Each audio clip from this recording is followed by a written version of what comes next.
I can only tell you what I saw, Dan. A woman that can only be described as making a marvelous, incredible recovery. To the chagrin of some, right? Well, if you're referring to Scotty Baldwin, I think you're wrong. Oh, come on, Mark. Everybody knows he married her so he could get his hands on that money. Well, I thought so, too, but you haven't seen Susan. She gives all the signs of being a happy, healthy woman. Oh, that doesn't make Scotty happy, too. Well, he's attentive, he's concerned, he seems to be the ideal husband. He's fooled people before. He seems sincere. Seeming and being are two different things. Well, Dan, it doesn't sound like you're going to give him much of a chance, does it? Scotty's had plenty of chances. Ever since he got back into town, people have been bending over backward. And he's thrown it right in their faces. Now this new business of his has more than a few people worried. What? That's not legitimate? Oh, it's legitimate, all right. But it's the way he walks that close legal line that bothers me. You've heard the saying, power corrupts, and absolute power corrupts absolutely. Mm-hmm. Well, that's the kind of time-bomb Baldwin is. If he gets too much power, he's going to be a threat to this town. Well, I'm sorry, Dan, but I don't get that impression. Well, you keep watching him, Mark. You'll see what I mean. Well, I'll keep watching Susan. As long as she's happy and she's getting better, I'll be satisfied. Come in. Oh, you're busy. I'll come back later. No, that's all right. Mark and I were just shooting the breeze. I brought somebody with me. Hello, Holly. Hi, how are you both? Busy as usual. You hear anything from Luke? No. Well, what about the Avalanche? We haven't had any word one way or the other. But Robert thinks it's pretty unlikely that Luke was in the area at the time. We're hoping that he's in a cabin somewhere riding out the storm. That sounds like Luke. Well, let me know if you hear anything, please. Yes, I will. You'll have those research estimates on your desk by 3. Doctor promises, okay? Thank you. Bye. Goodbye, Doctor. Bye. Look, why don't you ladies sit down and tell me what's on your mind? Well, I gotta get back and go to work. But Holly wanted to talk to you about that liaison job you were mentioning. Are you interested in that? Oh, she sure is. Well, maybe we can see about doing something about it. See, I told you he'd come through. Stop by and see me before you leave, okay? Thanks, Ruby. Have you got a lunch date? No, but you have right now. 12:30, cafeteria. Okay. Bye. Good luck, honey. Bye, Ruby. Please, sit down. Has Ruby told you anything about the job? Not much, I'm afraid. Well, it's called patient liaison. It means meeting new patients, putting them generally at ease, explaining hospital procedures to them, the different positions in the hospital, explaining their insurance if that's what's needed. In other words, anything and everything that'll make a patient happy. Sounds a bit like public relations. What qualifications would I need? Charm, patience, warm heart, and an easygoing manner. So I wouldn't need a degree or any doctorates or anything? No, all you need is the right personality. And you certainly seem to have that. Then great. Where do I sign up? I wish it were that easy. You may be perfect for the job, Holly, but we both know that there are obvious drawbacks to hiring you.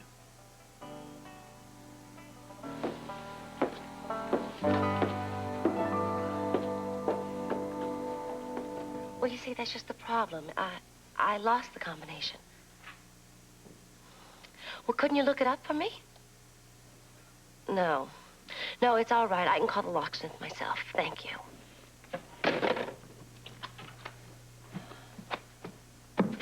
Still wearing my dress, I see.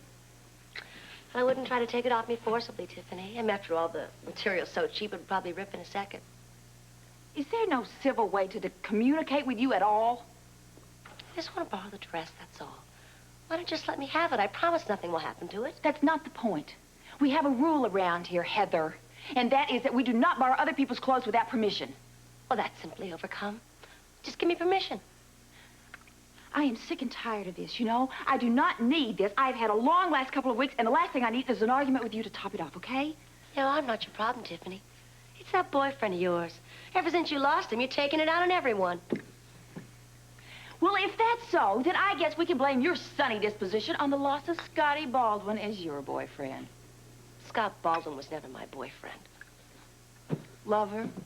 None of your business. Right, and no, it's none of yours. Now you take that dress off. All right, all right. Well, now I guess I will have to change.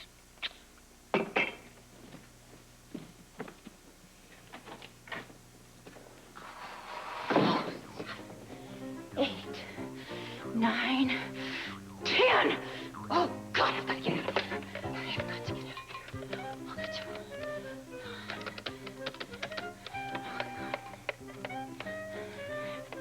This is Tiffany Hill.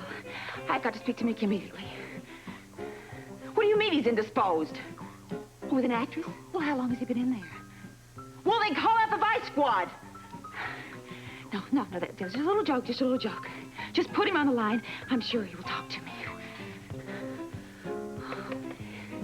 Mickey, darling. What do you mean, why am I calling? Work. I need a job. So, the drawbacks being whether the staff and patients will be willing to accept me after the swindle. That is the farthest thing from my mind. Well, it must be a consideration. Well, I'm willing to overlook it if you are. So what are the drawbacks? Your lack of experience. But before you said that... You have the raw materials, but not the training. Oh, so in other words, I don't have the job. Did I say that? All I'm saying is that the board wants someone experienced. Now, if I'm willing to take the responsibility for your training, perhaps I can convince them. Would you? Of course. Well, it won't be easy if they start talking about the swindle. What are you trying to do, weasel out of this? That oil swindle was over the day that Luke and Robert returned the money. There was my arrest. And your acquittal. And the newspaper stories? Just stories. What's left of them is all at the bottom of bird cages. Well, if you're sure it wouldn't be too much embarrassment to you. Let me worry about that. I'm the boss, right? You are now. Excited? Yes, I suppose so. It seems to be lost under my nervousness, though. Oh, that'll go away. I'm afraid not until Luke gets back. Listen, when he hears that you've got this job, he's going to be very proud. I want him to see how serious I am about making Port Charles my permanent home. That's the plan now, is it? I could never live anywhere else. I've made some friends here. They've been very kind to me, and they've supported me and helped me. I could never turn my back on them or Luke.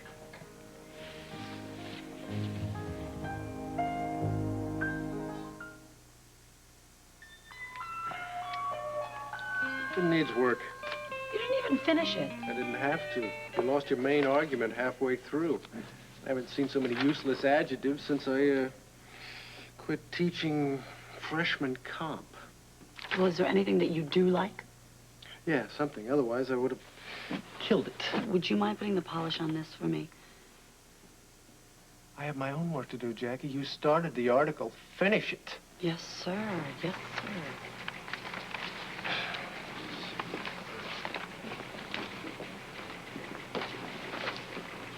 There's more on the Avalanche. What does it say? I found some bodies. 5 of them. Mountain climbers. They say they're from some amateur rock climbing group. Are there any names? No, they're still digging them out. Luke Spencer could be one of them. Well, when did he take up mountain climbing? Well, he hasn't. Well, what'd he be doing with a rock climbing group? Well, he's sort of headed for the mountains to be alone. Why all the worry? Well, we haven't heard from him. There's a good chance that he could be in that area. Well, Jackie, the mountains are a very big place. You know, he could be anywhere. Yeah, I suppose. Well, go ahead, do it. Do what? Call your boyfriend. Give him the big news. Oh, I'm not going to call anyone. Forget it. And he's not my boyfriend, so I would appreciate if you wouldn't keep referring to him as that. I wondered when you guys would split up. I sincerely doubt that we were ever together. Then you don't have any plans for dinner. I didn't say that. Have it with me? I don't... Would it be business or pleasure? Strictly pleasure. What do you say? Why not?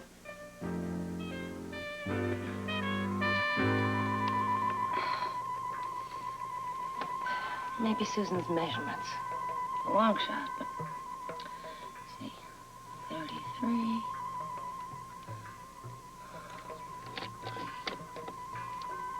4... 38... 1958.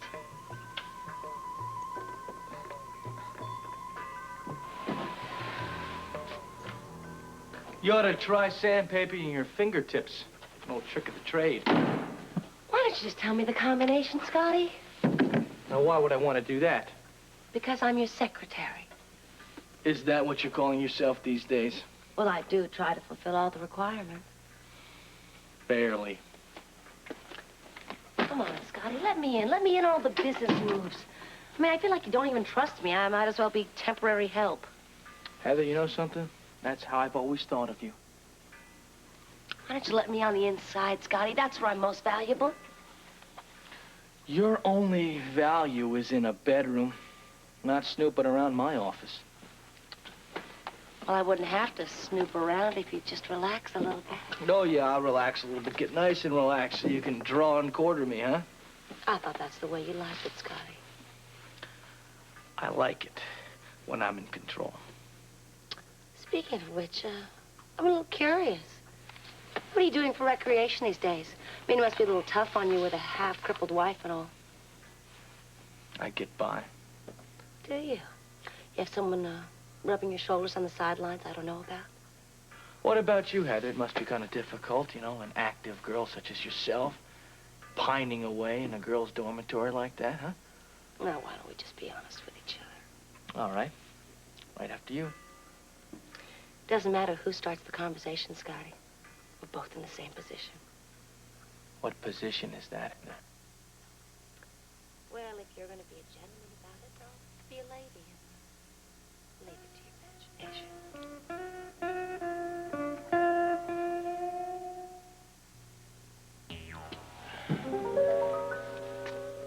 You know, it doesn't have to be this way. You have a solution? Sure. Why not help each other through the drought? And why should we both live like monks if we don't want to? Because celibacy is very big these days. Only if it's voluntary, Scotty. Have you taken an oath I don't know about? But if I do, you'll be the first to know, Heather. Then what's keeping us apart?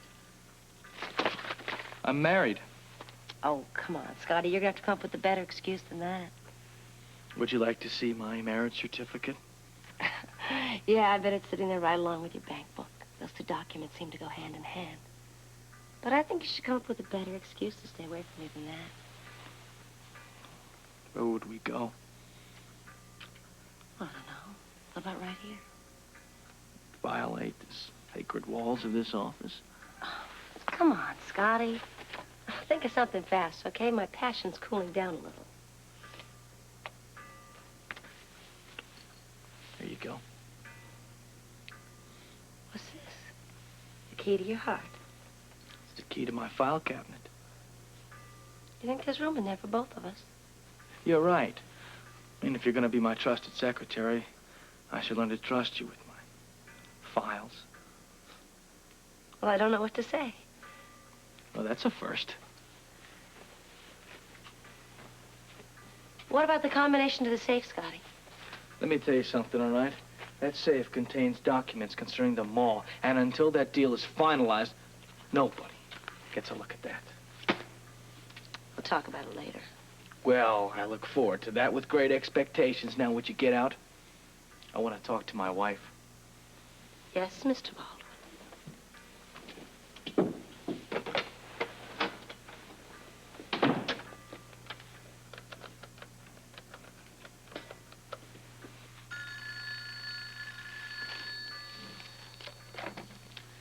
Hello? Hello, Susan and Scotty. Hi there. What's up? Oh, not much. How'd everything go with the doctor? Fine. He says I'm making a miraculous recovery. Well, I could have told him that. Is there any change in the treatment? No, there isn't, but he does want me to see another doctor. What kind of doctor? Orthopedics. He said it's nothing to worry about, though. Well, we'll do anything he says. I guess this means, though, that I'm going to be a patient a little longer, which means you will have to be patient a little longer. Well, that's no problem. Important thing is getting you back on your feet. Well, I'm almost there right now. How's the baby? Oh, he's fine. Georgia has been wonderful with him. Well, that's good. Good. You tell him that tell him his daddy's gonna bring him a big surprise tonight. Maybe one for you, too. Oh, Scott, you're so good to us. Well, no more than any husband would be. I'll talk to you later, okay, Susan? Bye-bye. Bye.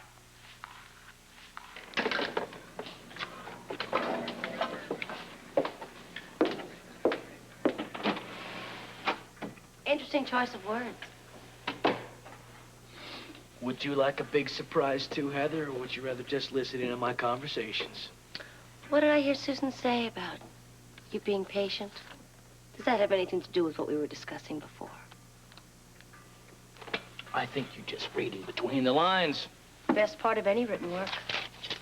Here. What's this? That's your dictation pad. You want me to take dictation now? Yeah. All right. To Wilbur and Peterson, waterfront warehouses, relative to your lot adjacent Dock 17C. Okay. Thanks, Scotty. There you go. I think we'll finish this later. I look forward to it.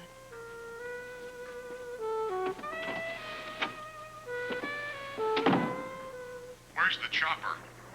It's on its way. Our boy's got a weak pulse. I don't know if we're gonna make it. What are the injuries? Broken back, looks like. He's still unconscious. Sit tight. They'll be there any minute.